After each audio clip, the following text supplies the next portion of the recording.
Salutations, gentlemen. My name is David Davis, and I'm from Hemet, California, and my project is called Ben's Book of Banned Beasts. Well, we're dying to hear about Ben's Book of Banned Beasts. Okay. If I can say it enough times. Yeah, it's a bit of a tongue twister. Okay, so the project is about two children and an ancient lizard god, and they have to deal with whatever spills out of this book. Now, the reason they get the book... What's that called? Bestiary? Technically, the name is Encyclopedia Mythica Bestiary. So, the kids are outside playing in Ben's yard, and all of a sudden this magic book falls from the sky. It nearly crushes poor Ben. So he decides, you know what? I can use it to prop up a table in my room. So overnight, all of a sudden, the book starts leaking. And the first thing to come out is Karma the Chameleon. So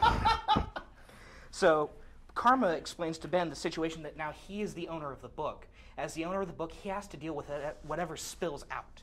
Unfortunately, Ben is the most paranoid and terrified kid in the world. He sleeps with a bat under his pillow, but he's afraid to use the bat because not he's a bat worried. that flies. We're talking about. Oh yeah, a baseball bat. Okay. He's afraid to use it because what if I knock over a lamp? So this is the kind of kid who has this burden thrust on him. Well, it's okay because he has his friend Erin, who is the most powerful little girl in the world. And she can stare down a dragon, make the dragon wince. So what happens is they have to deal with whatever comes out of this book. It's Erin who does most of the work because Ben's too terrified. Eventually, he grows as a character, gets less afraid. An interesting trait about Karma is, depending on how the children are acting, he shoulders that burden. So if the children are being gluttonous, Karma's going to get fat, he's going to get lazy. If the kids are being mean, Karma's going to get mean.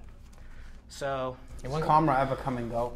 Karma actually works a deal with the kids so that he doesn't have to go in the book because he helps them identify the creatures. A quick question. With her powers of being able to stare down a dragon, is it just because she happens to have a good will, or does she actually have powers?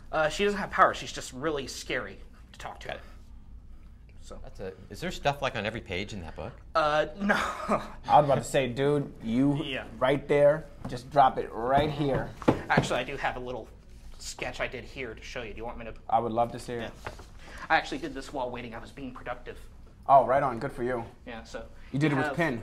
Yeah, I did it with pen and pencil. I actually erased the pencil lines. Oh, right on. But how many different characters come out of this? How does that all work? You have the children. And you may want to step back there. No problem. This is on both sides. That's interesting. Okay, so really cool art out here too. So you have the children, and you also have every single mythological creature I can research in the book. So okay. Where'd the research come from? D&D? Actually, a variety of sources. I can even make up creatures if I want, but I tend to go for actual folklore. For instance, one story could be about a Lithuanian Aitvaras. You could have unicorns. You could have goblins. Any creature that I use, I can just pull out of popular culture, anything like that. Okay, let me ask you a couple questions because we're running out of time. They're flagging us.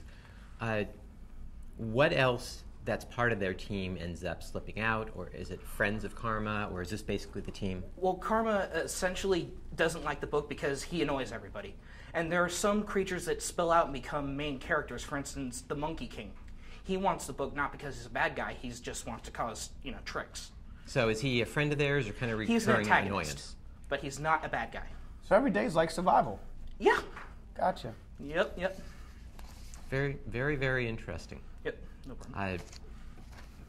I like it. I have no other questions. You guys? I'm good. Thank you. Thank you, David. All right. Great stuff. stuff. Oh, one question. Oh, yes. How long does it take you to do a page? An hour. I love your style. I love you.